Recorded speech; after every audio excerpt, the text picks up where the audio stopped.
Are you ready to unlock the Ultimate Frugal Girls Summer Survival Guide that will save you big bucks without breaking the budget? Summer is here, and I know we all want to have a great time without putting a huge dent in our wallet. So today I've got some pretty cool frugal hacks that will help you enjoy the summer, great budget activities without breaking the budget. Hi everybody, my name is Sarah. Thank you so much for joining me today. If you don't know me, I'm the owner of FrozenPennies.com. I'm a financial coach, and as a family, we are debt-free. Whether you're looking to cut down on household expenses or find frugal ways to make the best of the sunny days, I've got you covered. Let's dive into the pool of awesome summer savings tips and make this one to remember. First, we're going to start these 28 tips with things that you can do around the house to save money. Number 1, install a clothesline. Now I know this isn't going to work for everybody. Some neighborhoods won't even allow a clothesline, and other people live in apartments, they can't really have a clothesline. But you can use a drying rack in your apartment or maybe in your garage or out back on your deck if you live in a complex that doesn't really allow for clotheslines. Not running your dryer will absolutely decrease the cost of your electricity or your gas bill every summer. It's an excellent way to do this. Let's talk about natural cleaning products. Now, if you have a lot of cleaning products, a lot of us do, our underneath the sinks are just full of cleaning products. Use those up first. If you find that you've run out of something, maybe try not replacing it this summer. Use the summer to experiment on making your own cleaning products. A little bit of dish soap in a spray bottle with water will work fantastic on just counter cleanups or any kind of general spray cleaner that you need. Things like essential oils and baking soda and vinegar will clean most surfaces. Lemon works fantastic. If you miss the scents of things, try adding essential oils. I'll leave a link below to my favorite essential oil shop. It's my friend Gretchen.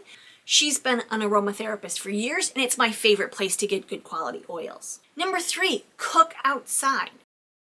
Whether it's a barbecue or you're just taking your crock pot and putting it out on the back deck to cook, it will save energy heating up the kitchen. You won't have to worry about cooling your kitchen as much if you are using a crock pot or a barbecue grill outside. The worst thing that you can do is use your oven in the summer. It's going to heat up your kitchen so fast. Number 4, optimize fans. If you have ceiling fans, you can hit the button and reverse the rotation of the ceiling fan. For some reason, and I don't know the science behind it, you have it going one way during the winter to bring down the heat, and you have the other way in the summer to cool it. If anybody knows why that is, can you let me know in the comments, because I'm really confused about that. Also consider box fans or small fans on the floor. Heat rises, which means the cool air drops. So the coolest air in your home is going to be toward the floor. If you have a small fan, you can blow that cool air up and cool yourself down a little bit faster. Also, if you have 2 windows in a room, you can have 2 fans. One that's blowing the air out and one that's pulling the air in. So it's a nice circulation of air through the entire room.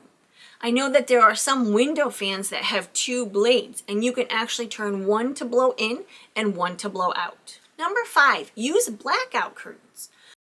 Closing those curtains at the hottest part of the day will keep the sunlight out. Keeping those curtains open with the windows open in the coolest part of the day will allow that air to recirculate into your house. Number 6, if you have flowers or a garden, set a watering schedule. Allowing to water first thing in the morning or later in the evening will cut down on evaporation, so they don't need to be watered as much. I've seen number 7 a lot. You can go to the Dollar Tree and buy those reflective shades that you put in your windshield of your car and use those reflectives in the window. So if you have a south-facing window, for example, you can put these reflective shades in your window that are super inexpensive to reflect the sun away and not heat up a room. It's very similar to using the blackout curtain method. Number 8, if you're allowed to in your area, Consider collecting rainwater in a rain barrel on your gutters. You can use this water to water all of your plants and your flowers outside. You can even just use the water for pool fill-up if you need to. This will reduce your water bill drastically. Number 9, something that we have in our house, programmable thermostats. Now, I'm not talking about the smart thermostats, although I hear they're very energy efficient and they really do save money, but they're a little bit more expensive. I'm talking about the thermostats that you just program the times that you want the heat or the cooling to go up or down. They're very inexpensive. I think the last time I saw on Amazon, they were about $35 a piece. That $35 will save you so much money. Number 10, grow your own herbs and vegetables. Now, we paid a small amount of money. I'm super excited to share that we are starting a little container garden this year. I tried gardening years ago and I didn't do a very good job with it, so I'm trying again. I'm so excited because I have 4 cucumber plants, 4 tomato plants, and a whole box full of lettuce seeds ready to grow. My husband has built me this adorable little container garden stand. I can't wait to keep you posted and let you know how it goes. Now, I'm not talking about investing a whole lot of money into this. I'm talking about having just a small garden that can reduce your costs for the summer on things that you would normally eat. For us, tomatoes, cucumbers, and lettuces, it's a little salad garden. Not too big, not too small, hopefully just enough for a couple of us. Number 11, batch cooking. When the mornings are cool or you have a cool, rainy day, you might want to consider batch cooking your meals. If you're going to turn on your oven, I encourage you to turn on your oven less. Do it once, stuff it full, and batch cook. You can even freeze these in portions to heat up later when it's too hot to cook at all. You can just take them right out of the freezer, throw them in the microwave, and warm them up. Number 12, make your own cold brew coffee. There are thousands, and I mean thousands, of resources online for cold brew coffee recipes. They're even selling special coffee to make cold brew, which I don't believe that you need. Save some money this summer by going out and buying your iced coffee and make it at home. Number 13, use solar lights. Now, this is a great tip. I love this tip. I've heard it before where people will put their solar lights outside to charge during the day, and they will bring them inside to use as task lighting at night when they need it. The joy of this time of year is it's light a lot longer.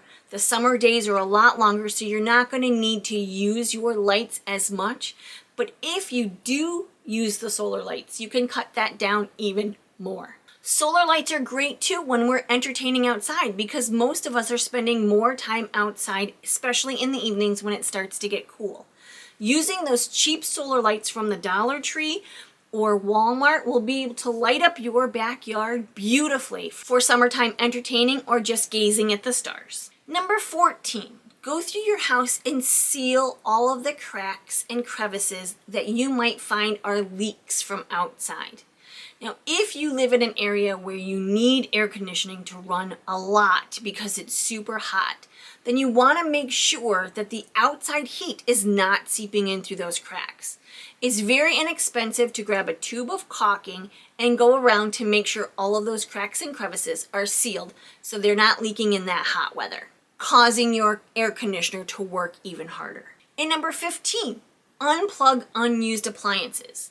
Like I said before, the joy of this time of year is the days are longer, so we don't need to turn on our lights anytime soon. This is going to save on your electric bill. Unplugging those unused appliances is going to save you even more. Now let's talk about those super fun, frugal summer activities that we can enjoy this time of the year. If you have kids at home, you know that summertime is a little bit more hectic than usual. Kids are used to being entertained at school minute by minute, day by day, hour by hour. So when they have that downtime, they don't really know what to do with them. As parents, we're trying to fill those gaps with fun stuff.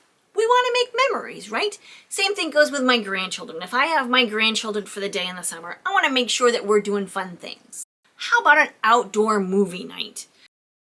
This is pretty cool. They have little gadgets that you can actually hook to your phone to stream maybe a Netflix movie onto your phone and then get a big sheet and hang it outside.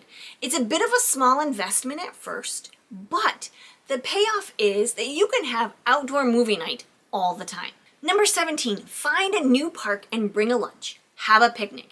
This could be a great opportunity for adults as well as kids. We have a great little park that has ducks. If you bring a bag of frozen corn with you, those ducks love it and you can feed the ducks all day long. But just be careful because they might try to steal your sandwich. How about a beach or a lake day? Just taking a bunch of stuff, sand toys, or just yourself, a chair, and a really great book, and heading to the water.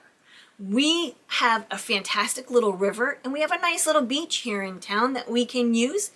It gets pretty crowded in the summer, but you might be able to find some place that's not nearly as crowded, or maybe a small corner of the beach where you can just relax, enjoy the breeze, enjoy the sun, and read a great book.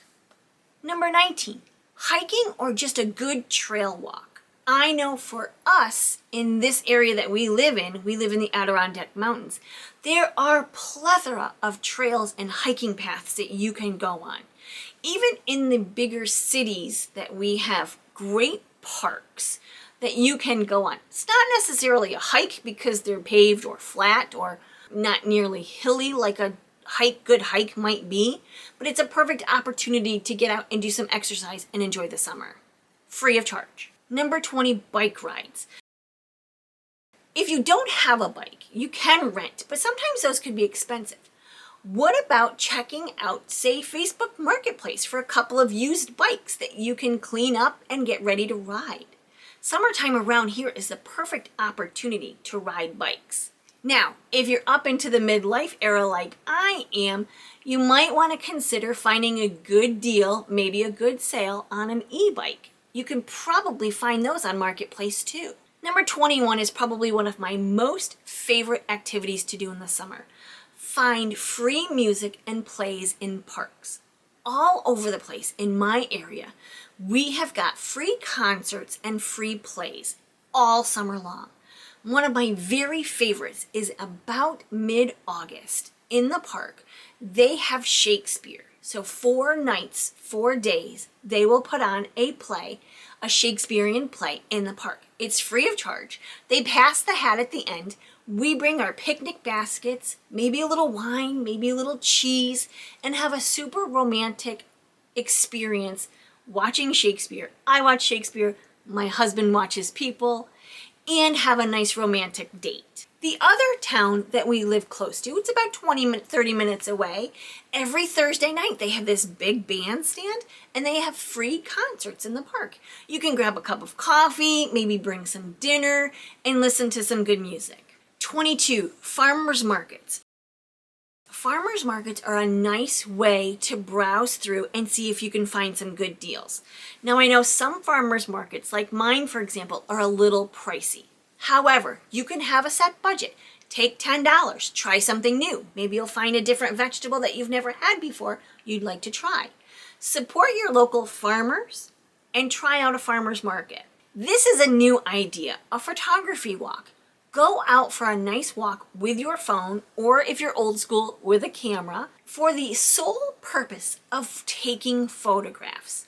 Have a contest with your husband or wife or kids or partner or best friend to see who can get the best photographs.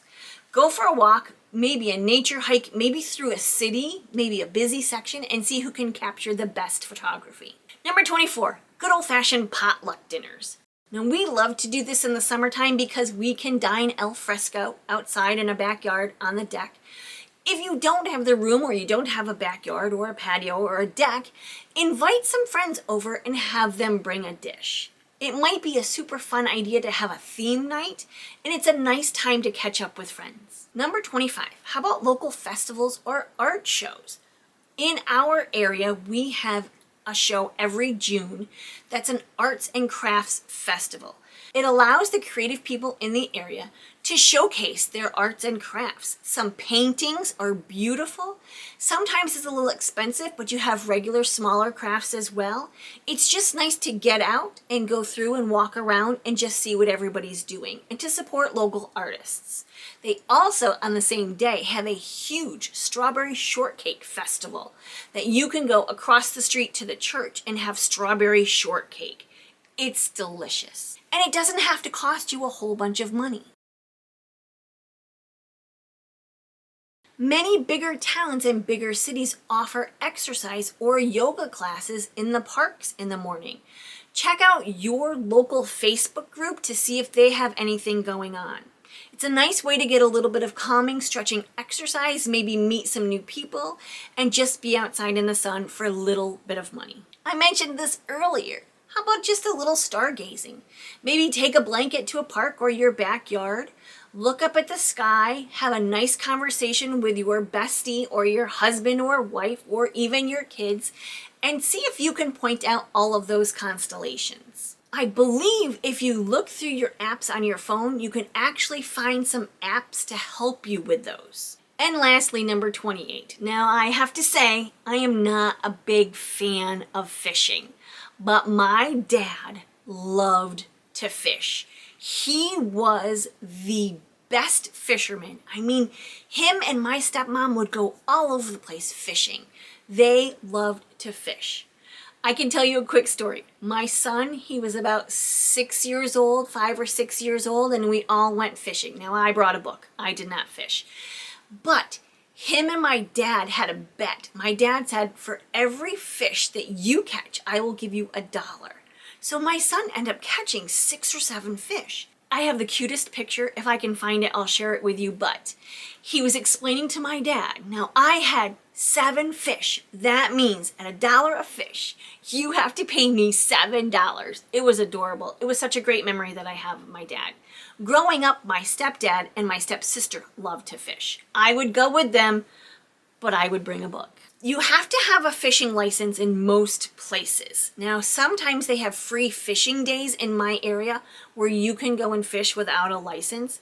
But the cost of a fishing license, if you enjoy fishing, it's a nice activity to do in the summer, and it really isn't that expensive. So those are 28 ways that we can save money around our house and have a really fantastic, fun summer on the cheap.